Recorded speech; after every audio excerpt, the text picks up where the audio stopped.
تو یہ کہ حماس جو ہے وہ صرف ایسا نہیں ہے کہ یہ سمجھیں کہ 4 مہینے کا وقت گزر گیا ہے اور وہ وہاں کوئی گھبراہٹ ہے، وہاں کوئی پریشانی ہے، بلکہ آپ دیکھیں کہ سیاسی طور پر جیسا کہ حماس نے کہا کہ صرف جنگی میدان میں نہیں بلکہ سیاسی میدان میں بھی ہم شکست دیں گے، یہ کہنا ہے حماس کا۔ اور آج اس نے جو کہا ہے کہ یہ شہر نیوز ایجنسی اس کو میں لے رہا ہوں کیونکہ تمام اور خبریں جو ہیں وہ تو آپ پڑھتے ہی ہیں۔ اور دوسرا میں آپ کو بتاؤں جس پہ آج چرچا کروں گا وہ یہ کہ امریکہ نے ایک بار پھر اسرائیل کو چیتاونی دی ہے، اسرائیل کو خبردار کیا ہے اور کہا ہے کہ اگر سینکوں کو رفح بارڈر بھیجا تو یہ تمہارے لیے بہت خطرناک ہوگا۔ اس پر بھی ہم بات کریں گے، لیکن آئیے سب سے پہلے میں اس چیز پہ کہ فلسطین کی اسلامی مزاحمتی تحریک حماس کے رہنما اسامہ بن حمدان نے المنار کے ساتھ گفتگو میں کہا کہ صہیونی حکومت کا علاقے میں کوئی مستقبل نہیں ہے۔ انہوں نے اس بات کا ذکر کرتے ہوئے کہ مزاحمتی محاذ نے ایک عظیم کارنامہ انجام دیا ہے، کہا کہ فلسطین کی آزادی کا عمل طوفان الاقصی آپریشن سے شروع ہو چکا ہے اور مزاحمت کے منصوبے کے بارے میں کوئی سودے بازی نہیں ہوگی، یہ کہنا ہے۔ اور میں اس لیے اس چیز کو پڑھ کے سنا رہا ہوں تاکہ ایک ایک بات کلیئر ہو جائے، ایسا نہ لگے کہ باتیں جو ہے وہ ہوا ہوائی ہیں، اور پھر اس کے بعد تو ہم لوگ بات چیت کرتے ہی ہیں۔ اس درمیان اقوام متحدہ کے ہائی کمشنر برائے انسانی حقوق نے کہا کہ بڑے پیمانے پر تباہی مچانا اور فلسطینیوں کی جبری منتقلی جنگی جرم ہے۔ اس سے پہلے حماس کے اس عہدیدار نے کہا کہ اس جنگ کے بعد فلسطینیوں کو یہ حق حاصل ہے کہ ایسے رہنماؤں کا انتخاب کریں کہ جو فلسطینی تنظیموں کی پیشرفت کا باعث بنے۔ یہ کہنا ہے۔ اس کے علاوہ اقوام متحدہ پھر کر دے کہ اقوام متحدہ کے ہائی کمشنر انہوں نے اس بات کی جانب اشارہ کرتے ہوئے کہ صہیونی حکومت نے حائل علاقہ قائم کرنے کے لیے غزہ پٹی اور اسرائیل کے درمیان ایک 1 کلومیٹر کے فاصلے تک کی تمام عمارتیں ڈھا دی ہیں، کہا کہ عام شہریوں کی جبری منتقلی جنگی جرم ہے۔ اس سلسلے میں اقوام متحدہ کے سیکریٹری جنرل اینٹونی گوتریش نے اس بات کا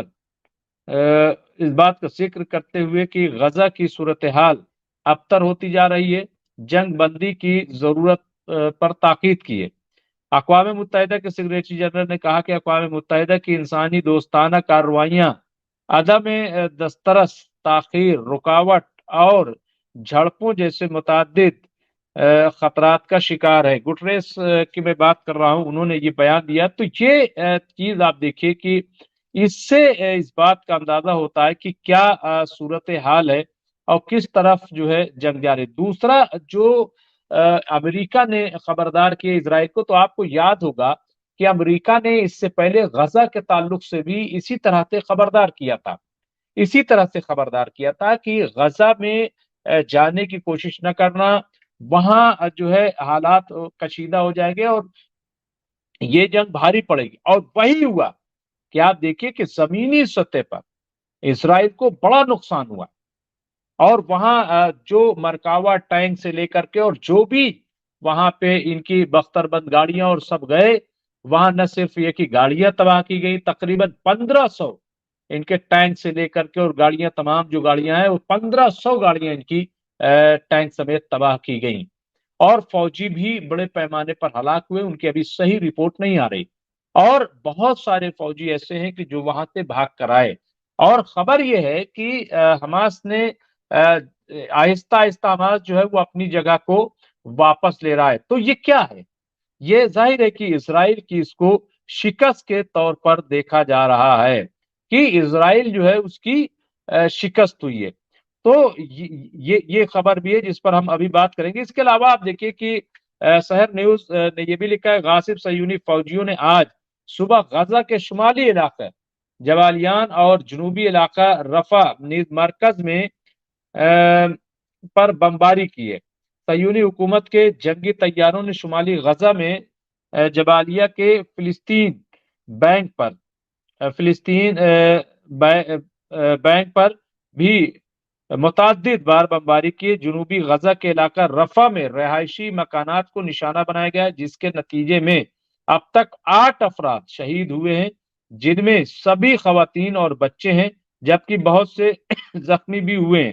لاشوں اور زخمیوں کو ملبے کے نیچے سے نکالنے کا کام جاری ہے۔ تو یہ جو حملے ہو رہے ہیں، حملے جیسا کہ میں نے کہا کہ حملے کسی بھی صورت رکنے کا نام نہیں لے رہے، اور حملے مسلسل جو ہے وہ ہو رہے ہیں، مستقل جو ہے حملے ہو رہے ہیں۔ اور یہی وجہ ہے کہ آپ دیکھیے کہ بیچ میں جو خبر آئی تھی کہ بات چیت کا سلسلہ شروع ہو گیا ہے اور بہت جلد جو ہے وہ کسی نتیجے پر پہنچ جائیں گے۔ حماس نے بھی 4 مطالبے اپنے رکھے۔ انہوں نے کہا مکمل طور پر جنگ بندی چاہتے ہیں۔ اس کے علاوہ حماس نے کہا کہ ہم چاہتے ہیں کہ جو محاصرہ غزہ کا کیا ہوا اسرائیلی فوج وہ محاصرہ ختم کر دے۔ اس کے علاوہ کہا کہ جو ہمارے قیدی ہیں اسرائیل کی جیلوں میں، وہ ہمارے قیدی چھوڑ دیے جائیں۔ تو یہ جو مطالبات ہیں اسرائیل کے، اسی پر بات جو ہے وہ رکی ہوئی ہے۔ تو بڑا مطلب ایک طریقے سے دیکھا جائے تو کیا سوال یہ ہے، میں نے بار بار یہ سوال اٹھایا جس پر آج ہم چرچا کریں گے کہ آخر جنگ جو ہے وہ رک کیوں نہیں؟ امریکہ جب ہم بار بار یہ کہتے ہیں کہ امریکہ جو ہے وہ اسرائیل کو پال رہا ہے، ہاں امریکہ جو ہے امریکہ کے اشارے پر اسرائیل چلتا ہے، لیکن اب تو الگ معاملہ لگ رہا ہے۔ حالانکہ امریکہ مدد ضرور کر رہا ہے اسرائیل کی، لیکن ایسا لگتا ہے کئی بار کہ اسرائیل جو ہے وہ امریکہ کی بات ہی نہیں سن رہا، اسرائیل کی مان نہیں رہا۔ اور کئی بار تو ایسا لگتا ہے کہ جیسے جو کچھ امریکہ کر رہا ہے وہ مجبوری میں کر رہا ہے، وہ دباؤ میں کر رہا ہے، وہ پریشر میں کر رہا ہے، وہ نہ چاہتے ہوئے بھی۔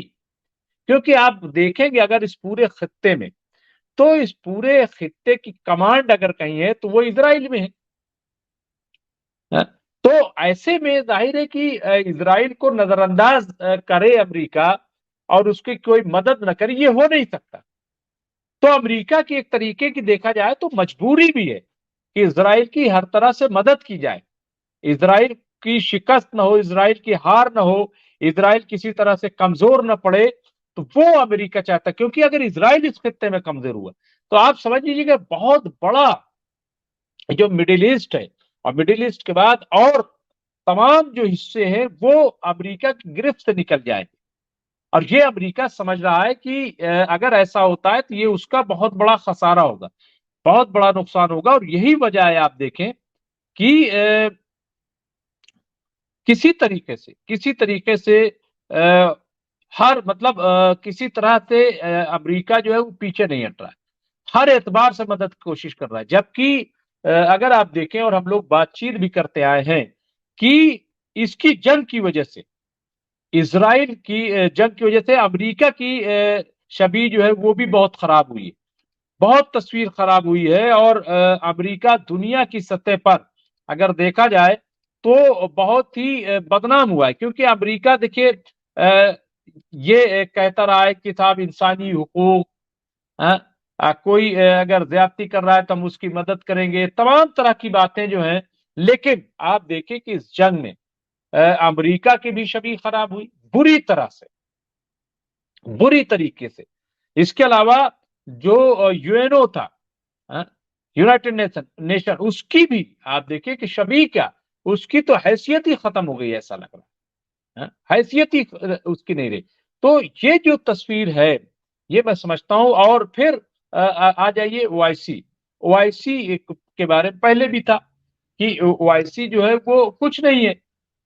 حالانکہ یہ تصور ایک مسلمانوں میں خاص طور سے کہ یہ مسلمانوں کی ایک بڑی آرگنائزیشن ہے جو اسلامک ممالک ہے، مسلم ممالک ہیں، اسلامک نہ کہہ کے مسلم ممالک ہیں، یہ ان کی بڑی۔